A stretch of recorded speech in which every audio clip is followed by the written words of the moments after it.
Retrouvons Franck et Jean-Jacques sur un chantier de terrassement.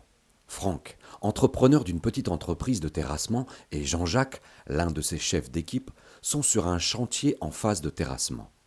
Franck constate que la tranchée réalisée la veille par le péliste de l'équipe de Jean-Jacques a bien avancé. Même si en regardant de plus près, elle présente une erreur de dimension.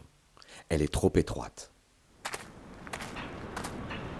Salut Jean-Jacques, dis-moi, la tranchée là-bas où il y a ton pélisse qui bosse, elle mesure 1 mètre de large? Bah ouais. Comme d'hab, t'as vu? Il a bien avancé mon petit gars, non? Oui, j'ai vu. Tu sais que ce sont les nouvelles bus qu'on reçoit demain. C'est un nouveau fournisseur. Ah, Sur le plan, c'est précisé que la tranchée doit mesurer 1,50 m de large. T'as regardé un coup le plan? bah ouais. Vite fait. J'ai fait comme d'hab quoi. Voilà, c'est bon quoi. Normalement, y a pas besoin de plan. Ok, mais ce coup-ci, le plan précise bien les nouvelles dimensions. Ça va nous retarder un peu sur l'avancement prévu. Ouais. Le plan, parfois, j'arrive pas bien à voir le machin là. Et quand y a un petit truc qui change, ça fout le bord. Bon, sinon, comment on fait là? Casse pas la tête. Je m'en occupe, chef. Ce sera bon pour demain. Merci Jean-Jacques. Ok, on revoit ça demain. À votre avis, l'erreur commise par Jean-Jacques est due à un manque de rigueur de sa part, à une difficulté d'utilisation et d'interprétation des plans dans son travail, à un manque de professionnalisme de sa part, à de mauvaises consignes données au conducteur de l'appel.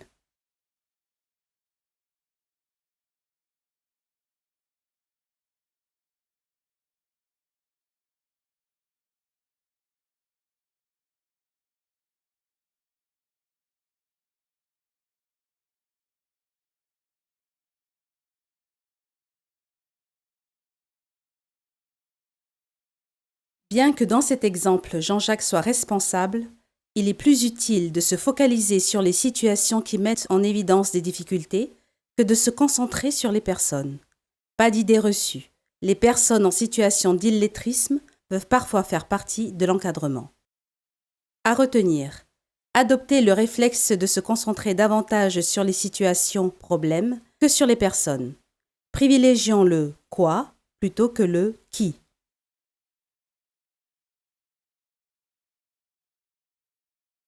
Retrouvons Franck qui se renseigne auprès d'un collègue d'une autre société, Karim, un chef de chantier, pour savoir si de son côté, l'interprétation des plans a aussi été un souci pour lui.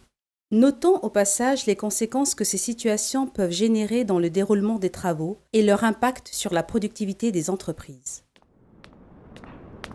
Salut Karim. Salut Franck. L'autre jour, j'ai pris un peu de retard sur mon chantier avec les nouvelles bus pour l'assainissement, tu sais. Comme on a changé de fournisseur, la largeur de la tranchée prend 50 cm en plus. De toute façon, c'est inscrit sur le plan, non? Ça l'est, oui, mais le plan a été soit mal interprété, soit pas lu du tout. Pourtant, on en avait parlé au Prestar le matin même avec mon gars. Oui, à moi aussi ça m'est arrivé une fois avec un des gars qui était venu en renfort d'une autre équipe. Tu sentais que le mec, il était vraiment du métier quand tu le voyais bosser, rien à dire.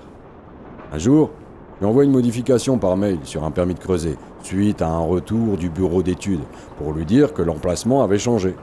Eh ben, il n'a pas pris en compte les modifications, et en creusant avec la pelle, on a touché une conduite. 2 semaines de boulot en plus.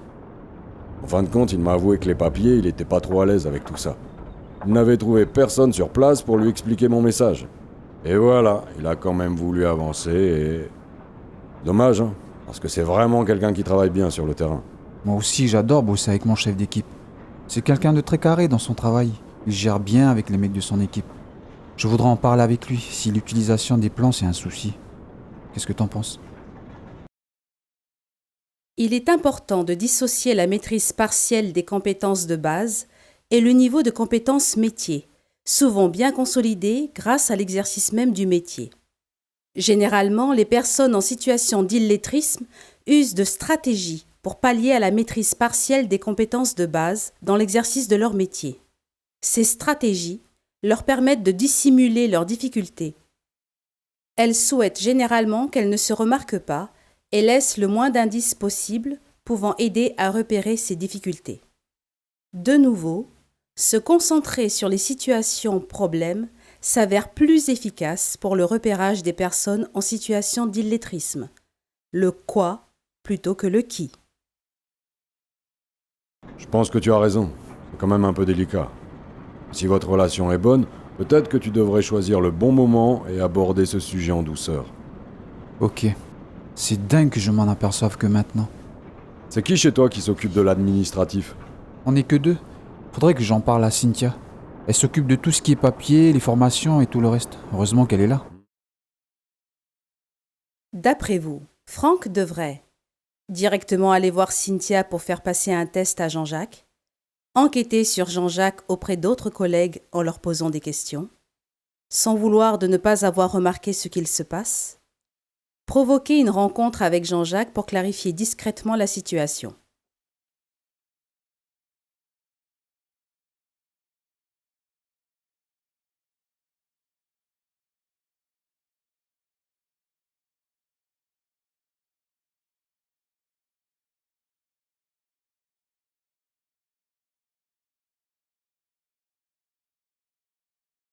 À ce stade, Franck doit éviter toute stigmatisation et s'efforcer dans sa démarche de clarification de préserver l'intégrité de Jean-Jacques autant que faire se peut.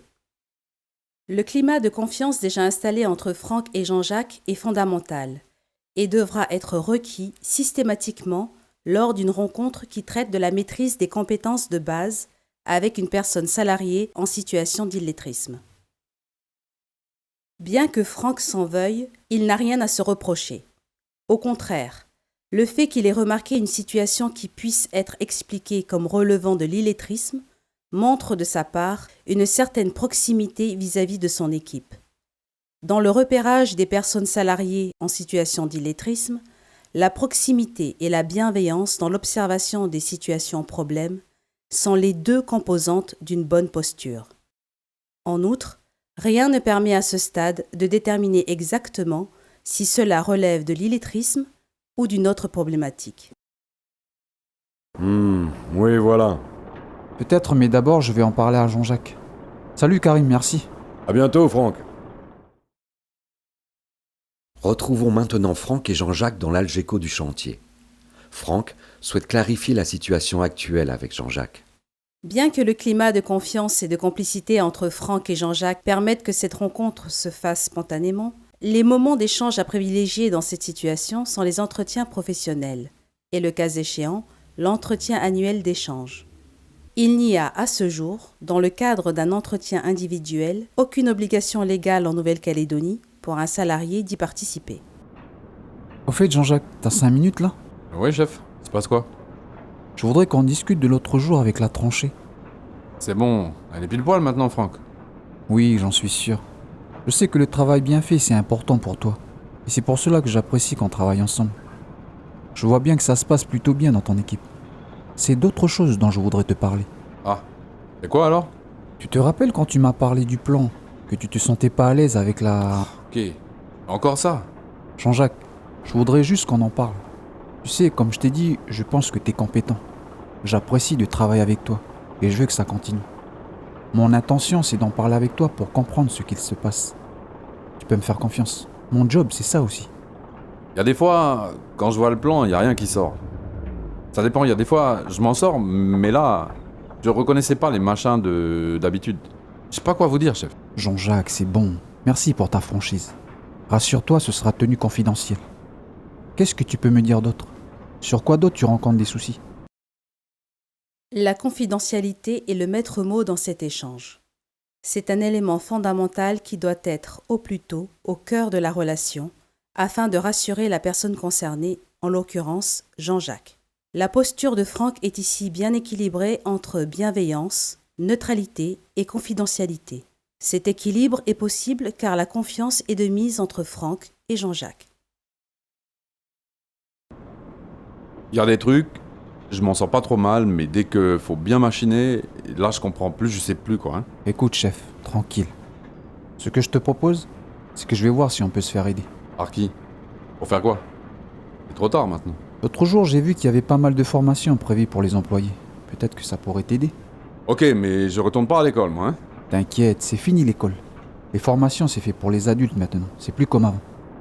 Franck et Jean-Jacques terminent leur rencontre avec l'assurance que cela restera confidentiel et que Jean-Jacques est ouvert pour se faire aider en allant en formation. Retrouvons Jean-Jacques seul dans le bureau de Cynthia. Grâce au climat de confiance et à l'écoute instaurée avec Franck, Jean-Jacques a accepté de rencontrer Cynthia, qui se charge de toute la partie administrative et financière de cette petite entreprise, afin de savoir ce qu'il est possible de faire en termes de formation. Bonjour. Entre, Jean-Jacques. Bonjour Cynthia. Franck m'a contacté pour cette rencontre. Tout d'abord, je souhaitais te dire que tout ce qui est dit dans ce bureau est strictement confidentiel. Franck m'a dit que tu représentes pour lui un collaborateur précieux et que ton niveau de compétence et la qualité de ton travail étaient très appréciés sur les chantiers. Merci. Jean-Jacques, pour cette première rencontre, mon objectif est de te proposer une formation. D'après Franck, tu aurais besoin de progresser dans l'utilisation des plans de terrassement. C'est-à-dire que... Je comprends pas tout quand... Enfin... Si le plan, il y a un truc qui change dedans, c'est comme si le plan, il servait à rien. Parce que j'arrive pas bien à lire ce qu'il y a dedans. Mais je sais ce qu'il faut faire. Hein. Si je te suis, Jean-Jacques, tu sais ce qu'il faut faire sur le chantier pour réaliser les travaux, mais c'est avec le plan que ça coince un peu. C'est ça. Voilà. Et qu'est-ce qui se passe quand tu lis le plan ? J'arrive pas bien à savoir ce qu'il y a à faire, si je lis le plan. Enfin, je sais pas trop lire ce qu'il y a écrit. Enfin, ça dépend. Les trucs que je connais, c'est bon. Mais les autres choses, je sais plus.